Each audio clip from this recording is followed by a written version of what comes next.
அனைவருக்குமே வணக்கம். சற்று முன் கிடைத்திருக்கக்கூடிய ஒரு மிக மிக முக்கியமான செய்தி ஒன்று வெளியாகியுள்ளது. சற்று முன் உதயநிதி திகார் சிறையில் அடைப்பு, பீதியில் திமுக, இது மாதிரி பார்த்தீங்கன்னா செய்திகள் வெளியே இருக்குது. இப்போ அனைவருக்குமே தெரியும், சமீப காலத்தில் பார்த்தீங்கன்னா இந்திய வரலாற்றிலே முதல் முறையாக தமிழகத்தில் பார்த்தீங்கன்னா டாஸ்மாக் கூடிய நிறுவனத்தில் நடந்த ஊழலின் அடிப்படையில் செந்தில் பாலாஜி அவருடைய கதையை பார்த்தீங்கன்னா இந்திய முழுவதுமே ஒரு பேசும் பொருளாக மாறி இருந்தது. இதை தொடர்ந்து தான் இதில் உறுதுணையாக திமுக இருக்கக்கூடிய முக்கிய புள்ளிகள்லாம் பார்த்தோன்னா இதில் முறைகேடுகள் செய்திருக்காங்க. இந்த 1000 கோடி எங்கே போயிருக்கு அப்படின்றது தான் அமலாக்கத்துறை இப்போ பார்த்தீங்கன்னா வெளியிட்டிருக்கக்கூடிய ஆதாரத்தின் அடிப்படையில் உதயநிதி ஸ்டாலின் அவர்கள் வசமாக சிக்கியிருக்காரு. சில திமுகவுடைய தலைமையுமே ஒரு பெரும் பீதியில் தான் இருக்காங்க. ஏன் அப்படின்னு பார்த்தீங்கன்னா செந்தில் பாலாஜி அவர்களுடைய டைரி சிக்கிருக்கு. இந்த டைரியின் அடிப்படையில் செந்தில் பாலாஜி அவர்கள் பார்த்தீங்கன்னா சொன்ன காரணத்தின் அடிப்படையில் அனைத்து விவரங்களுமே இதில் தான் இருக்குது. இது வரைக்குமே பார்த்தீங்கன்னா நம்மளுக்கு தெரிஞ்ச அளவுக்கு பார்த்தீங்கன்னா 1000 கோடி, குறைந்தபட்சமே 1000 கோடி தான் இந்த டாஸ்மாக் கூடிய நிறுவனத்தில் மெகா ஊழல் நடந்திருக்கு அப்படின்ற மாதிரி அமலாக்கத்துறையும் வெளியிட்டு இருந்தாங்க.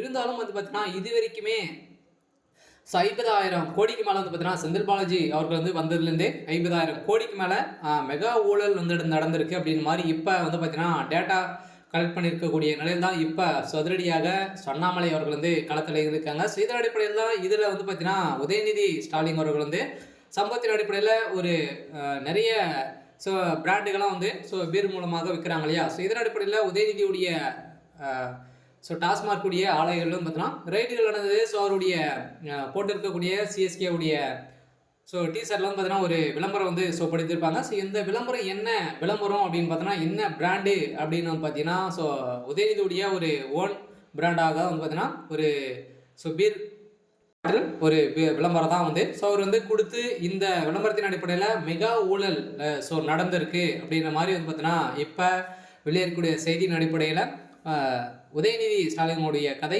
ஒட்டுமொத்தமாக முடிந்திருக்கு. திமுக பார்த்தீங்கன்னா திமுகவுடைய அரசு சட்ட ஒழுங்கை மீறி இது இப்போ பார்த்தீங்கன்னா ஒரு 5-6 மாதங்களாகவே நடந்திருக்கு அப்படின்ற மாதிரி தகவல் வெளியே இருக்கக்கூடிய நிலையில் தான் இப்போ பார்த்தீங்கன்னா அதிரடியாக திமுக பார்த்தீங்கன்னா எங்கே போய் கை வச்சாலும் பார்த்தீங்கன்னா அமைச்சர்கள் அனைவருமே எங்கே பார்த்தாலும் ஊழல் மூட்டை மூட்டையாக பணங்கள் சிக்கிது. பார்த்தீங்கன்னா ஒரு ஊழல் ஆட்சியாக தான் இப்போ மக்களிடையே எடுத்துக்காட்டக்கூடிய வெளிச்சம் போட்டு காட்டியிருக்கக்கூடிய அண்ணாமலை அவர்கள் தான் பார்த்தீங்கன்னா இப்போ அதிரடியாக திமுகவே பீதியில் இருக்கக்கூடிய அளவிற்கு இப்போ மாற்றியிருக்கிற வரலாற்றிலே முதல் முறையாக தமிழகத்தில் இந்த முறைகேடின் அடிப்படையில் அதிரடியாக திமுகவுடைய குடும்பமே குண்டோடு திகார் சிறையில் அடைக்கப்பட போவதாக ஒரு தகவல் வழியாக இருக்குது. கன்ஃபார்மாக திமுகவுடைய ஆட்சி கலையத்துக்கான வாய்ப்பு இருக்குது. சரி, ஓகே. இன்னைக்கான அப்டேட் இதுதான். மறக்காமல் நம்மளுடைய சேனலை சப்ஸ்கிரைப் பண்ணி சப்போர்ட் பண்ணுங்கள். தேங்க்யூ.